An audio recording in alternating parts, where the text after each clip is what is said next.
masoya shehu wallahi duniya ne. Mu shaƙata da wannan waƙa ta Abubakar Sha'iri Sharda ta ji.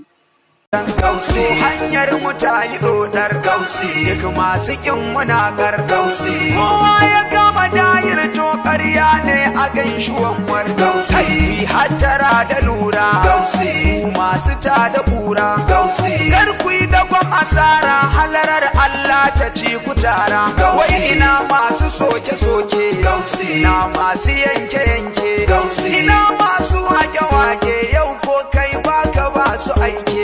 ai gausi ake ta kalla gausi hanyar mu za ta bulla gausi baira muke ta shela kaga ko ai mun fi masu mau gausi baira ake ta zance gausi in ka buka yi dace gausi bajan mu ai lalace mu digiri din mu tarbiya ce gausi ai ba so kana muke ba gausi ba ta dare gima ba gausi ba a samu miya kan ba amma in kai ba maki ba gausi gausi uban marayu gausi ruhi da kai ya rayu gausi